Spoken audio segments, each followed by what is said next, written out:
সেটা হয়তো আমাদের চেয়ারম্যান সাহেব বা সেন্ট্রাল কমিটির নেতৃবৃন্দ হয়তো সঠিকভাবে জানেন না।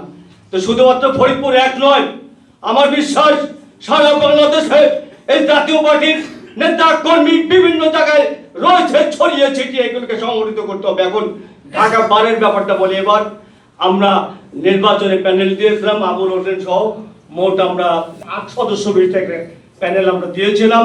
সেই প্যানেল পরিচালনা পরিষদে আমি ছিলাম আর কি। তো সেখানে সবাই আবুল হোসেন 625 ভোট পেয়েছে, অন্যান্য ক্যান্ডিডেটও ভালো ভোট পেয়েছে।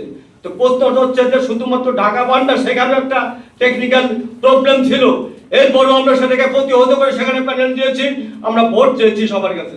তো সুতরাং এই জাতীয় আইনজীবী ফেডারেশনের সেন্ট্রাল কমিটিটাকে শক্তিশালী করে জাতীয় পার্টির মাধ্যমে যদি সমস্ত বারে বারে যদি কমিটি গঠন করা যায়, কারণ আইনজীবীদের ছাড়া উন্নয়ন করা সম্ভব না। আইনজীবীরা জানে যে কিভাবে রাজনীতি করতে হয়, কিভাবে জনগণের কাছে যেতে হয়, কিভাবে মানুষের পক্ষে আনতে হয়, কিভাবে দেশকে ডেভেলপমেন্ট করা যায়।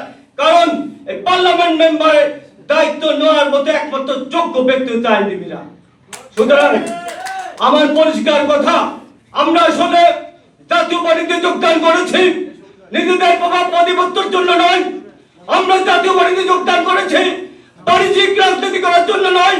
আমরা জাতীয় পার্টিতে যোগদান করেছি শুধুমাত্র নিজেরা এমপি হব, মন্ত্রী হব, এই সমস্ত আশা আকাঙ্ক্ষা নিয়ে নয়। আমরা জাতীয় পার্টিতে যোগদান করেছি এই বাংলাদেশের 18 থেকে 19 কোটি মানুষের ভাগ্যের পরিবর্তন কিভাবে করা যায়।